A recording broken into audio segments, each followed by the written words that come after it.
26 सालों से लगातार रामलीला का भव्य आयोजन कर रही रोहिणी धार्मिक सभा ने इस बार 27वें रामलीला आयोजन की शुरुआत भूमि पूजन से की।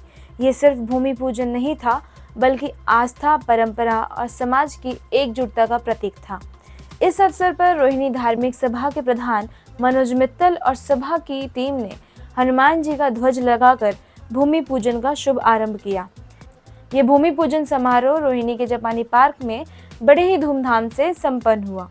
इस अवसर पर क्षेत्र की कई जानी मानी हस्तियां मौजूद रहीं।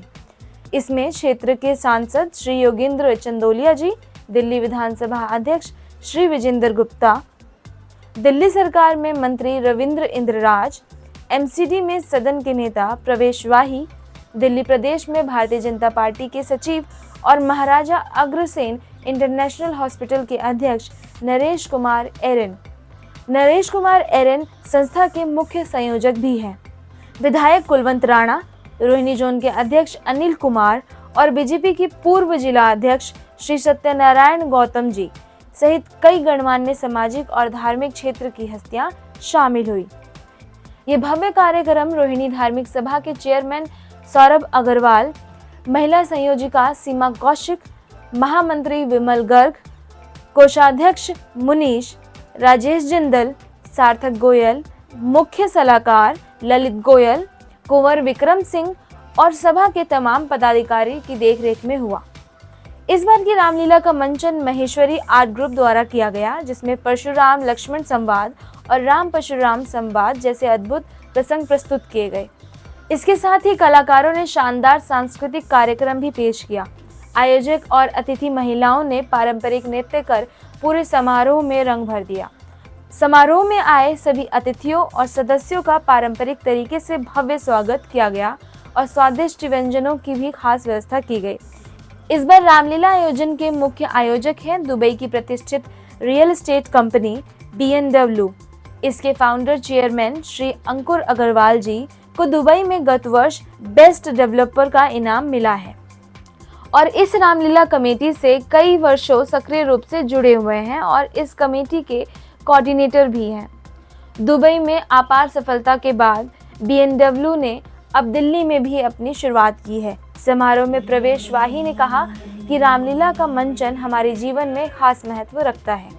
राम के जीवन से हमें प्रेरणा मिलती है और यही कारण है कि रोहिणी धार्मिक सभा हर साल ये आयोजन कर समाज को एक आदर्श संदेश देती है। उन्होंने भरोसा दिलाया कि दिल्ली नगर निगम की तरफ से रामलीला मंच के लिए हर संभव सहायता उपलब्ध कराई जाएगी। वहीं नरेश एरन ने अपनी छुपी हुई प्रतिमा का प्रदर्शन किया, जहां वो रावण का शानदार अभिनय करके सभी का मन मोह लिया। साथ ही नरेश एरन ने कहा कि हम सभी को राम की कथा से सीख लेना चाहिए। उन्होंने कैकेयी और मंथरा के संवाद का जिक्र करते हुए कहा कि हम सभी को अपने जीवन में अपने विवेक का इस्तेमाल करना चाहिए, चाहे कितना भी कोई करीबी क्यों ना हो और चाहे कितने भी आपके फायदे की बात क्यों ना कर रहा हो, हमेशा अपने विवेक का इस्तेमाल करना चाहिए। और ईश्वर का लेखा हम कभी भी मिटा नहीं सकते, लेकिन हम अपने अच्छे कर्म से विधि का विधान को बदल सकते हैं। वहीं नरेश एरन ने कहा, पिछले 27 सालों से रोहिणी धार्मिक सभा जिस तरह से राम के आदर्शों को जनता तक पहुंचाने में लगे हैं, वो काबिले तारीफ है और हम रोहिणी धार्मिक सभा के साथ हमेशा तन, मन और धन के साथ खड़े रहेंगे। वहीं अनिल कुमार ने कहा कि एमसीडी की ओर से हर ज़रूरत जैसे सफाई व्यवस्था, दवाइयों का छिड़काव, हर चीज़ में पूरा सहयोग किया जाएगा। विधायक कुलवंत राणा ने रोहिणी धार्मिक सभा के प्रयासों की सराहना भी की। उन्होंने कहा कि जापानी पार्क को एक कमर्शियल लैंड के तौर पर देखा गया है, लेकिन हम प्रयास करेंगे कि एक सामुदायिक भवन भी बने, जिससे इस तरह के बड़े आयोजन और आसानी से किया जा सके। उन्होंने भरोसा दिया कि इस मांग को अन्य संस्थाओं और धार्मिक सभाओं के साथ मिलकर आगे बढ़ाएंगे। वहीं सत्यनारायण गौतम ने कहा कि रोहिणी धार्मिक सभा का रामलीला हमेशा से यादगार और प्रभावशाली रहा है। यह ऐसा पर्व है कि आने वाले पीढ़ियों को भारत के संस्कार और संस्कृति देने का काम करती है। अगर ये ना करे तो भारत की संस्कृति ही विलुप्त हो जाएगी। पहले हमारे शास्त्र संस्कृत में थे, फिर अनुवाद हिंदी में हुआ, लेकिन अब हमारे बच्चों को ना हिंदी का ज्ञान रहा ना ही संस्कृत का। तो रामलीला के माध्यम से लोगों को समय समय पर अपनी पहचान मिलती रहती है। तो रोहिणी धार्मिक सभा बधाई के पात्र हैं जो इतने बड़े स्तर पर भव्य रामलीला का आयोजन करते हैं। कार्यक्रम के अंत में रोहिणी धार्मिक सभा के प्रधान एडवोकेट मनोज मित्तल ने कहा कि यह सभा लगातार 27वें साल से रामलीला और दशहरा महोत्सव का आयोजन कर रही है।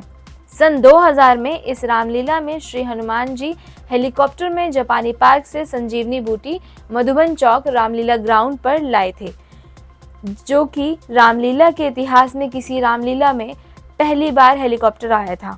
उन्होंने आगे कहा कि इससे क्षेत्रवासियों का भरपूर सहयोग हमेशा मिलता रहा है। उन्होंने सभी धार्मिक और सामाजिक व्यक्तियों से अपील की कि अगर कोई हमारी कोर कमेटी का हिस्सा बनना चाहता है तो उसका स्वागत है। आपके जुड़ने से हमारी शक्ति और हौसला बढ़ेगा और हम रामलीला को और भी बेहतरीन तरीके से मंचित कर पाएंगे।